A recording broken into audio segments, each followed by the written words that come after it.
किसी घर अच्छी सबू घरे प्रतिदिन किसी ना किसी अशांति लगी रही आ संगे तार मनांतर ता संगे आर झगड़ा एवं किसी घर अच्छी प्रत्येक दिन कौन सी सदस्य आज कार मुंड बिंधा काली कार ज्वर काली कार थंडा एमती होतब गोटे सुंदर प्रतिकार शुणु जदि एमती होता तेबे भोजन घर जो घरे आपण माने बसिकी खाउचंती भोजन घर उत्तर दिग कांथरे जोड़िए माछ चित्र कर दियंतु नचेत जोड़िए माछर मूर्ति आनिक रखंतु किंबा माछर चित्र थिबा कागज आनिक अठारे पेस्ट करी मार दियंतु जोड़िए माछ देखिए अशांति दूरेई जीव एवं देहपा खराब होते से निश्चित भाव में किसी परिमाण में त्राही मिल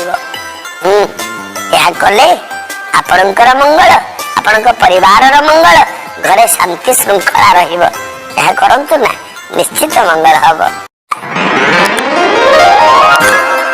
शिवलिंग उपरे आपण बेलपत्र चढ़ाउचंती जो बेलपत्र टी चढ़ाउचंती मन रखिबे बेलपत्र टी जमती ताजा होता है एवं कटा फटा कणा जमती न होता है बेलपत्र तीनोटियाक पत्र जमती अक्षुण्ण थाए एवं बेलपत्र पछरे जो डेंफ मु देखी बहुत लोग बेलपत्र छिड़ाती डेंफ लगी नहीं पड़ाती नाई बेलपत्र डेंफटा को पत्र पाखर एमती टिके छाड़ी छिड़े दिंतु डेंफ रखी बेलपत्र शिवलिंग उपरे केबे चढ़ातु नहीं एक कथा मन रखिले आपणकर मंगल बहुत लोक अच्छे आज्ञा बयस हेई नथिबो किंबा बयस टिके हेई गले कान को भल सुबेनी एबेठू जारी रखंतु जीवन सारा केबे काला हेबेनी कि कान रोग किछि हबनी मन रखंतु कान रे टिके टिके तेल पकांतु दिन नुआ प्रति शनिवार दिन तेल पकांतु कान रे एवं दिन बेले नुआ सूर्य अस्त परे शनिवार दिन कान रे टिके टिके तेल पकांतु जीवन सारा कान रोग किछि हबनी कि बधिर हेबेनी या कले आपनकर निश्चित मंगल हब आज्ञा मंदार फूल समस्त बाड़ी रे फुटे अनेक प्रकार मंदार अच्छी किंतु विशेष भाव में गोटे नाली मंदार गोटे धड़ा मंदार को तांत्रिक फूल कह जाए माँ मैंने मन रखिए प्रति सोमवार दिन जदि गोटे धड़ा मंदार आनी शिवंक ऊपर चढ़ाती किंबा घरे जो ठाकुर अच्छा ये ठाकुर को दियंतु एवं ठाकुर को मंदार फूलटा देला बेले हाथ जोड़ी की मुंडियाटे मारंतु एवं विशेष भाव में शिवंक ऊपर धड़ा मंदार दियंतु मन रखिबे आज्ञा कौन सी तंत्र मंत्र आपण घर को प्रवेश करि परिबनी यदि प्रत्येक सोमवार गोटे धड़ा मंदार शिवंक फोटो हो शिवंक लिंग हो ता ऊपर जदि चढ़ौ थांती कौन से तंत्र मंत्र गुणी गारेडी ये सब आपण घर को प्रवेश करि परिबनी समस्त ठाकुर घरे आज्ञा घंटी थाए समस्ते ठाकुर घरे घंटी बजाती किंतु मन रखिबे आज्ञा जहाँ घरे घंटी उपरे गरुड़ चित्र टी अंका है थाए गरुड़ चित्र थिबा घंटी जहार ठाकुर घरे नीति बाजू थाए से घर को अग्नि भय वज्र भय चौर भय ये तीन टांग भय से घर को केबे भी प्रवेश करेनी मन रखिबे कथा तेणु घंटी बजांतु गरुड़ चित्र थिबा घंटी जेमिति हेले खोजिकी आनिकी ठाकुर घरे बजांतु बहुत मंगल आपण माने कौन सी पूजा पर्वाणी हेले कौन सी पूजा कर्म हेले दुब घास छिड़ी की पूजा रे व्यवहार करा जाए किंतु मन रखिबे केबे हेले रविवार दिन दुब छिड़ेबे नहीं एक कथा मन रखिबे एवं गछ मूले सब गाधेकी पानी दियंती बर गछ मूले ओस्त गछ मूले पानी दियंती विशेष भाव में रविवार एवं बुधवार दिन बर गछ मूल केबे पानी ढाळीबेनी ए जोड़िक जिनस मन रखिबे रविवार दिन दुब छिड़ेबेनी एवं रविवार बुधवार दिन बर गछ मूल रे पानी देबेनी यह कले आपणकर मंगल आपण कोले यात्रा करूचंती यात्रा कला बेले यदि रविवार दिन यात्रा करूथांती रविवार दिन मुंडरे हाथ देके यात्रा आरंभ करिवे। सोमवार दिन मुहरे हाथ दे यात्रा आरंभ करिवे। मंगलवार दिन गलारे हाथ दे यात्रा आरंभ करिवे। बुधवार दिन पेटरे हाथ दे यात्रा आरंभ करिवे। गुरुवार दिन बेनी पार्श्व दी पटरे हाथ दे यात्रा आरंभ करिवे। शुक्रवार दिन कानरे हाथ दे यात्रा आरंभ करिवे। शनिवार दिन पिठी हाथ दे यात्रा आरंभ करिवे। जदि एमिति यात्रा आरंभ करती तेबे ए यात्रा रे निश्चित शुभ फल प्राप्ति होता है। ये 7टी बारर कथा मन रखिले निश्चित मंगल हब। छोट छोट छुआ माने जो माने पाठ पढ़ुचंती सेमानंकर स्मरण शक्ति ठीक रहुनी। सकाळे पढ़िथिबा पाठ को संध्या बेले भूली जाती। मन रखिवे सेई मानंक पई जो माने स्मरण शक्ति बढ़ेबा को चाहुचंती। जो जगह रे बर गछ अस्वस्थ गछ एकाठी थिबो जो जगह रे सेई तारी मूल रे प्रतिदिन 20 मिनिट लेखा बसंतु एवं जहार स्मरण शक्ति हानि हो जाउची ताकू 20 मिनिट लेखा बसंतु। बर गछ ओस्त गछ जोटी एकाठी थिबो सेठी बसंतु प्रत्येक दिन 3 मास करंतु देखंता स्मरण शक्ति केते बढ़ुची। या सत्य एवं उपनिषद रे कथा अछि। आपणकर पुअर किंबा आपणकर झियर यदि जन्मदिन पालन करूचंती आउ कोन करंतु न करंतु एक कथा मु कहूनी किंतु मने करी छुआर जन्मदिन दिन ता देहरे टिके खसा तेल मारी देबे एवं खसा लडू ताको खाइबा को देबे। काहिना खसा होची विघ्न विनाशक शस्य। खसा लडू खाइले खसा तेल मारी हेले आसंता वर्ष जन्मदिन पर्यंत तार किछि विघ्न आसीबनी। ए कथा करंतु ना आपणकर मंगल हबो आपणक संतानर मंगल हबो ए समाजर मध्य मंगल हबो। बाबू माने मने रखिबे जन्म मास जन्म दिन एवं जन्म नक्षत्र एई 3 दिन रे पुओ झियांकर विवाह केबे भी करंतु नाही। जन्म मास जन्म दिन जन्म नक्षत्र ए 3 दिन निहति बारण करंतु। पुओ झियांकर बागर ए 3 दिन ले केबे करंतु नाही। ता क्षतिकारक पालन कले मंगल हब। आपण माने घरे ठाकुर पूजा कला बेले जदि बिना कारण रे कौनसी कारण न थाई छुआटा कांदे ताल जानिबे किछि अशुभ घटना घटिवार अछि।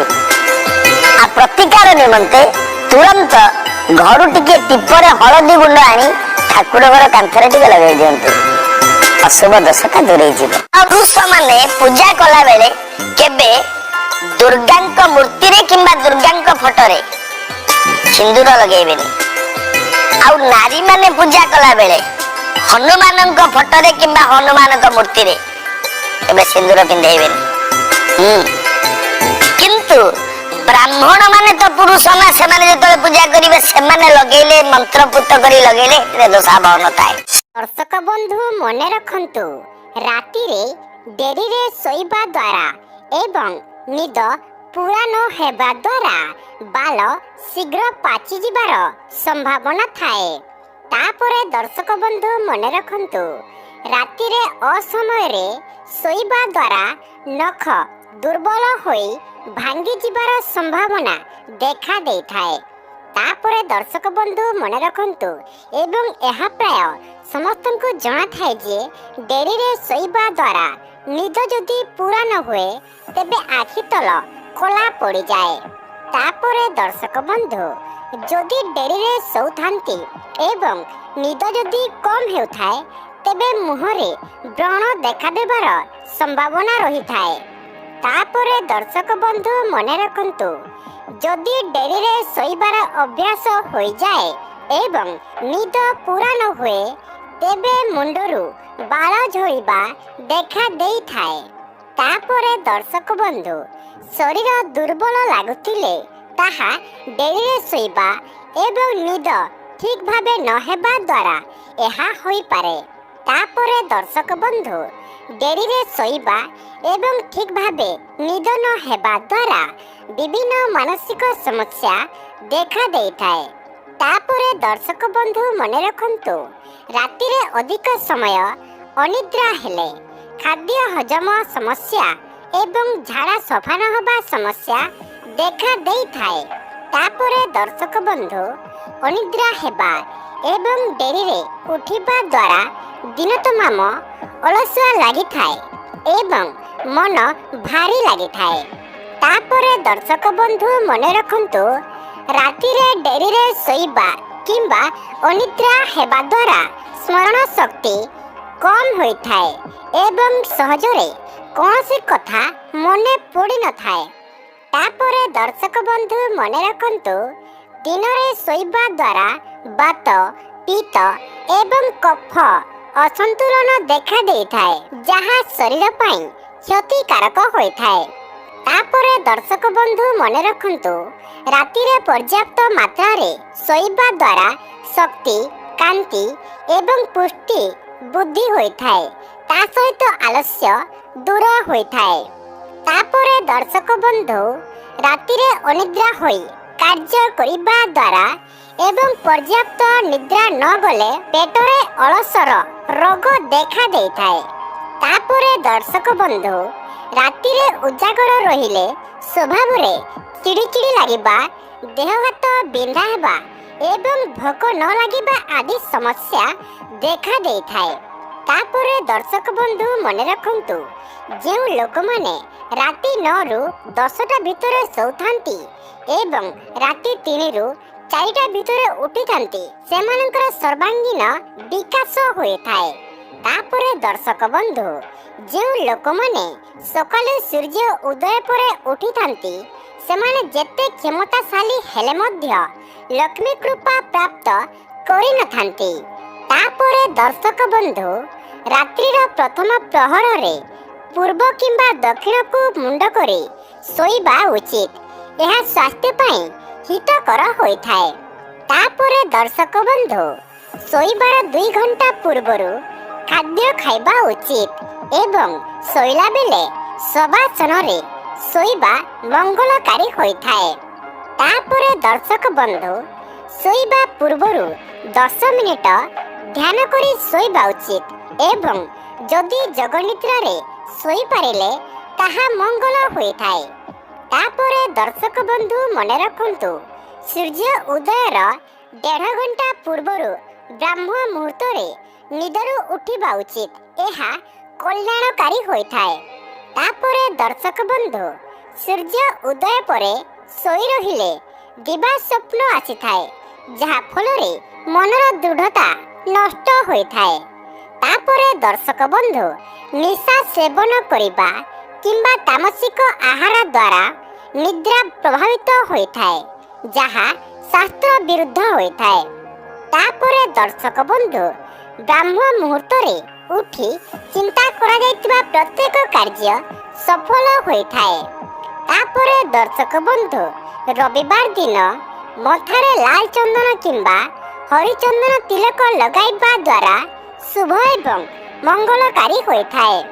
ତାପରେ ଦର୍ଶକ ବନ୍ଧୁ ରବିବାର ଦିନ ଗୁଡ଼ ଏବଂ ଚାଉଳ ନଦୀରେ ପ୍ରବାହିତ କରିବା ଦ୍ୱାରା ଶୁଭ ଏବଂ ମଙ୍ଗଳକାରୀ ହୋଇଥାଏ ଏବଂ ରବିବାର ଦିନ ଲୁଣ ଖାଇବା ଉଚିତ ନୁହେଁ। ଏହାଦ୍ୱାରା କାର୍ଯ୍ୟରେ ବାଧା ବିଘ୍ନ ଆସିଥାଏ। ତାପରେ ଦର୍ଶକ ବନ୍ଧୁ ମନେ ରଖନ୍ତୁ, ଘରେ ଯଦି କୌଣସି ସଦସ୍ୟ ଅଧିକ ଦିନ ପର୍ଯ୍ୟନ୍ତ ରୋଗଗ୍ରସ୍ତ ହୋଇଥାନ୍ତି, ତେବେ ପ୍ରତ୍ୟେକ ଦିନ ଶୋଇବା ସମୟରେ ତାଙ୍କ ମୁଣ୍ଡ ଉପରେ ଏକ କାଚ ପାତ୍ରରେ ସମୁଦ୍ର ଲୁଣ ରଖିବା ଦ୍ୱାରା ସ୍ୱାସ୍ଥ୍ୟରେ ଉନ୍ନତି ହୋଇଥାଏ।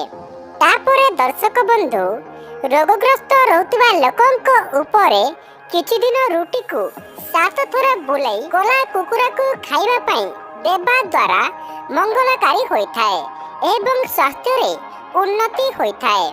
ତାପରେ ଦର୍ଶକ ବନ୍ଧୁ ରୋଗଗ୍ରସ୍ତ ଲୋକମାନେ ଶୋଇବା ସମୟରେ ମୁଣ୍ଡ ପାଖରେ ତମ୍ବା ପାତ୍ରରେ ଜଳ ରଖି ପରଦିନ ବାହାରେ ଢାଳି ଦେବା ଦ୍ୱାରା ସ୍ୱାସ୍ଥ୍ୟରେ ଉନ୍ନତି ହୋଇଥାଏ।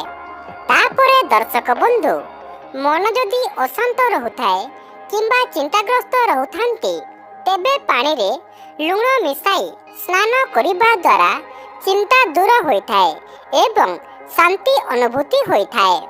ତାପରେ ଦର୍ଶକ ବନ୍ଧୁ ସ୍ୱାମୀ ସ୍ତ୍ରୀଙ୍କ ଶୋଇବା ପରେ କୋଣରେ ସୌଧବ ଲବଣ ଖଣ୍ଡେ ରଖି 1 ମାସ ପରେ ତାକୁ ବଦଳାଇବା ଦ୍ୱାରା ସ୍ୱାମୀ ସ୍ତ୍ରୀ ମଧ୍ୟରେ କଳହ ଦୂର ହୋଇଥାଏ। ତାପରେ ଦର୍ଶକ ବନ୍ଧୁ ମନେ ରଖନ୍ତୁ, ଘରର ନୈରୁତ୍ୟ କୋଣରେ କାଚ ଗ୍ଲାସରେ ଲୁଣ ପାଣି ରଖି ତା ପଛରେ ଲାଲ ରଙ୍ଗର ବଲ୍ବ ଜଳାଇବା ଦ୍ୱାରା ଶୁଭ ହୋଇଥାଏ ଏବଂ ଘରକୁ ଧନର ଆଗମନ ହୋଇଥାଏ। ତାପରେ ଦର୍ଶକ ବନ୍ଧୁ, ଯଦି ଖାଦ୍ୟ ଖାଉଥିବା ସମୟରେ ଖାଦ୍ୟରେ ଲୁଣ କମ୍ ଲାଗେ ତେବେ ତା ଉପରେ ଲୁଣ ପକାଇ ଖାଇବା ଉଚିତ ନୁହେଁ। ଏହାଦ୍ୱାରା ଶନି, ଚନ୍ଦ୍ର ଏବଂ ମଙ୍ଗଳଙ୍କର ଖରାପ ପ୍ରଭାବ ପଡ଼ିଥାଏ। ତାପରେ ଦର୍ଶକ ବନ୍ଧୁ, ଯଦି ଚୁଚୁନ୍ଦ୍ରା କୌଣସି ଲୋକଙ୍କର ଚତୁଃପାର୍ଶ୍ୱରେ ବୁଲିଯାଏ ତେବେ ଶୁଭ ହୋଇଥାଏ ଏବଂ ନିକଟରେ କୌଣସି ବଡ଼ ଲାଭ ପ୍ରାପ୍ତ ହେବାର ସଂକେତ ହୋଇଥାଏ। ତାପରେ ଦର୍ଶକ ବନ୍ଧୁ ମନେ ରଖନ୍ତୁ, ଯଦି କୌଣସି ଦିନ ଚୁଚୁନ୍ଦ୍ରା ଘର ଚତୁଃପାର୍ଶ୍ୱରେ ବୁଲିଯାଏ ତେବେ ଶୁଭ ହୋଇଥାଏ ଏବଂ ଘର ପ୍ରତି ଆସିବାକୁ ଥିବା ସଙ୍କଟ ଟଳିଯାଏ। ତାପରେ ଦର୍ଶକ ବନ୍ଧୁ, ଦୀପାବଳି ଦିନ ରାତିରେ ଚୁଚୁନ୍ଦ୍ରା ଦେଖିଲେ ଅତ୍ୟନ୍ତ ଶୁଭ ହୋଇଥାଏ ଏବଂ ଧନ ସମସ୍ୟା ଦୂର ହେବା ସହିତ ସୌଭାଗ୍ୟ ପ୍ରାପ୍ତିର ସୂଚନା ମିଳିଥାଏ। ତାପରେ ଦର୍ଶକ ବନ୍ଧୁ, ଘରେ ଯଦି ଚୁଚୁନ୍ଦ୍ରା ପ୍ରବେଶ କରେ ତେବେ ଶୁଭ ସଂକେତ ପ୍ରାପ୍ତ ହୋଇଥାଏ ଏବଂ ମାତା ଲକ୍ଷ୍ମୀଙ୍କ ଆଗମନ ହେବାର ସଂକେତ ମିଳିଥାଏ।